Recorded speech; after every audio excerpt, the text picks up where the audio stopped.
Welcome back to Morgan's video blog, Morgan's online blog in video format. Today I'm here to share with you WorldCon77 Dublin. I survived WorldCon! And shocking like no one, I didn't even attend half the 80 panels I'd lowered my list down to.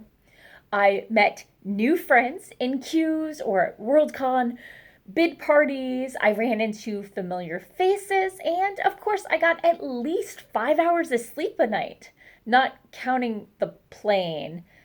That was a red eye, I think 2.5, maybe a hour and a half nap, maybe. So my final tally was 19 panels, 2 9 a.m. yoga classes, 2 plays, 1 Philharmonic concert, 1 game show, and an aerial extravaganza. 26 items, 23 hours of programming, and over, what was that? 80 pages of handwritten notes that I will be sharing with you, but not today. So despite the crowds, I only missed out on about 2 hours of programming panels that I would have otherwise attended. And that was on Saturday, which is the big day, so I don't feel too bad about that.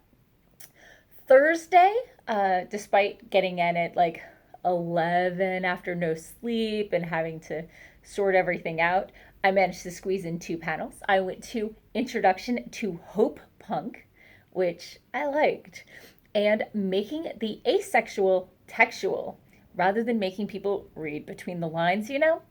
Friday was my big day. One more panel than I attended on Saturday or Sunday, which was a 3-hour-long amazing concert. I started off with accessible yoga, then filled my day with how to tell science from pseudoscience. Done to Death, the Art of Killing Characters with Patrick Rothfuss. BookTube, the world of YouTube book discussions. YA Futures, Con Airy, a meta play radio drama about running a con that I watched at a con.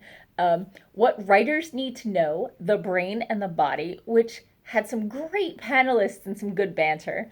And of course, as I mentioned before, the WorldCon Philharmonic Dublin. It was gorgeous and a great tribute to Leia. So then we hit my weekend.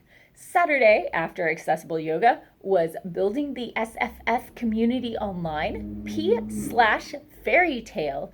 It was a play about the differences between Irish and Filipino fairy land. And the ways they're the same, of course. Editors panel, challenges, and anecdotes. In the background, class in YA fiction. Authors and social media, friends or foe, in which I found a lot of people who treat social media the same way I do, which was really encouraging. And then I hit a panel show. That was unexpected. It was hilarious. But wait, there's more. On Sunday, I did not make it to yoga. Instead, as a button-eyed doll, I headed down to Down the Rabbit Hole, the appeal of Portal Fantasy.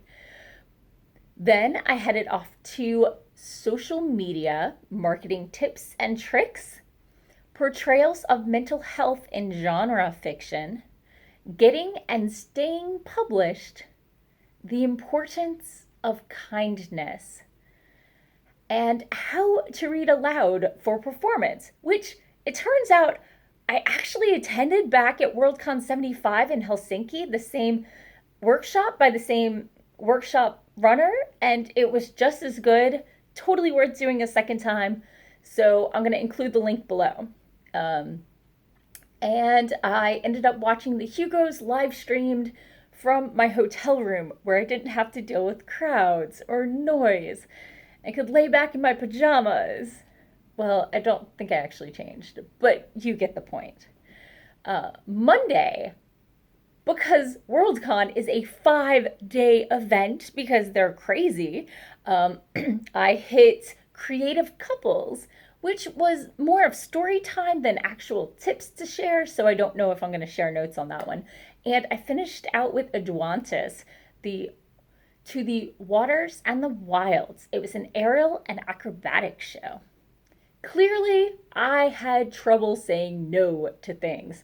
I regret not making it to the auxiliary convention space. I never saw the art show. And I regret missing a lot of panels that were scheduled at the same time as the ones I did manage to attend. But I can say with all honesty, there were no panelists that I wanted to avoid, and many that were entertaining beyond my expectations, which were high, obviously, otherwise I wouldn't have gone to the panel in the first place. Um, for those of you who were worried, I did actually see a bit of Ireland.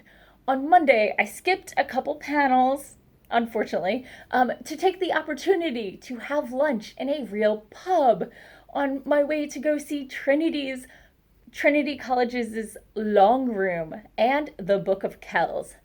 The book was inspiring, although I knew most of the stuff from watching the Secret of Kells movie, which I highly recommend. And the hall itself, after you pass an alcove of gated off rare books, the hall draws you in until you have to just stop and look, just to take it all in. The first thing that greets you is the gracefully sweeping woodwork. Then you notice the beautifully symmetrical nooks filled with rare books, each guarded by the bust of one of the Western literary greats.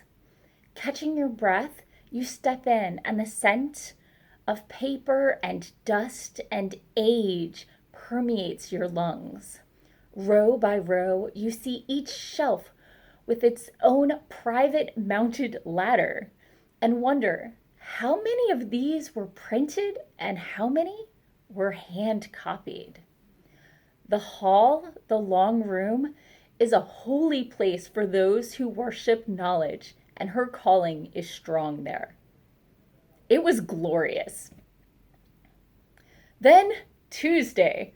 Tuesday was a very long book tour to Northern Ireland with a bus tour by one who lived through the Troubles there, a long walk along the Giant's Causeway, and a daring crossing of the rope bridge at Carrick. I took a lot of pictures and slept most of the way back to Dublin before an early morning ferry.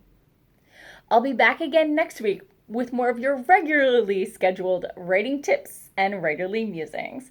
Feel free to subscribe, and as always, I'll see you next week. Bye-bye.